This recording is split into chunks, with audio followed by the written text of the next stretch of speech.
नागपुरात तरुण पुन्हा एकदा आक्रमक झाले। सीजेपीचं संविधान चौकामध्ये आंदोलन केलेलं आहे। धर्मेंद्र प्रधान यांच्या राजीनाम्याची मागणी करण्यात आली। आंदोलकांनी सरकार विरोधात जोरदार घोषणाबाजी केलेली आहे आणि इथलाच आढावा घेतलाय।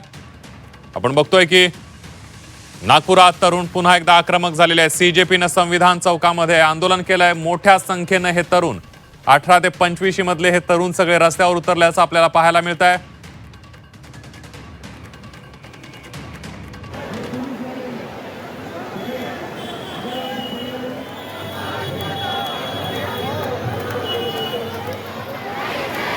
आपण बघतोय धर्मेंद्र प्रधान यांच्या राजीनाम्यासाठी आता नागपूरमध्ये सुद्धा तरुणांनी आंदोलन केलेलं आहे। ही गर्दी बघितली तर आपल्याला लक्षात येऊ शकते तरुण किती मोठ्या प्रमाणावर रस्त्यावर उतरले।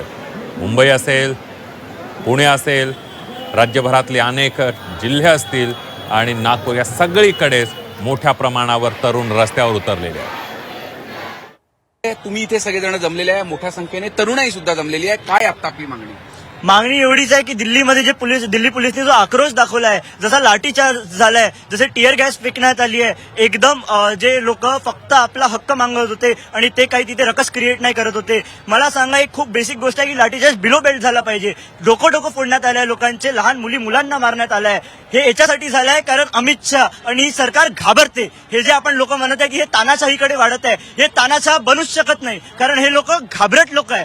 ये जो सत्ता है और ये जो सरकार है, ये बस एरोगेंट है और ईगो में आके नहीं देना चाह रहे हैं, कोई अकाउंटेबिलिटी नहीं लेना चाह रहे हैं। पहली ट्वीट धर्मेंद्र प्रधान जी को करने के लिए एलओपी को जाके नरेंद्र मोदी के घर के सामने धरना देना पड़ा। तब पहली बार इन लोगों ने रिएक्ट किया। क्या हुआ, मैं कल जंतर मंतर से खुद वापस आया हूं। मैंने 6 लाठी मेरे पीठ पे खाई है, मेरे मुंह के सामने स्मोक बम फटा है, मेरे को ऑक्सीजन पॉइजनिंग हुई है, यहाँ पे रैशेज है, यहाँ पे रैशेज है, ब्लड टेस्ट होने वाला है मेरा। 12 साल के बच्चों के सर पे मारा गया है वहां पे चेज करा के। सर, ये जो अभी लड़ाई हम लोग लड़ रहे हैं, युवाओं को ये लड़ाई कभी लड़नी नहीं चाहिए थी। ये जायज नहीं है, मगर जरूरी बहुत है। जायज इसलिए नहीं है क्योंकि जो सिस्टम में हम लोग बड़े हुए थे, जिस इंडिया के बारे में हमें बचपन में सिखाया गया था कि all Indians are my brothers and sisters and system अच्छा है, सर वो एक झूठ निकला हमारे लिए। तो ये जो लड़ाई हम लोग अभी लड़ रहे हैं वो कभी जायज ही नहीं। अब जो है युवा डरने से रुक गया है। अब डरेगा नहीं युवा, वो सामने आएगा, मुद्दे उठाएगा, बात करेगा, क्योंकि हो गया बहुत गुंडागर्दी। हमने बहुत वीडियोस देखे हैं ऑनलाइन।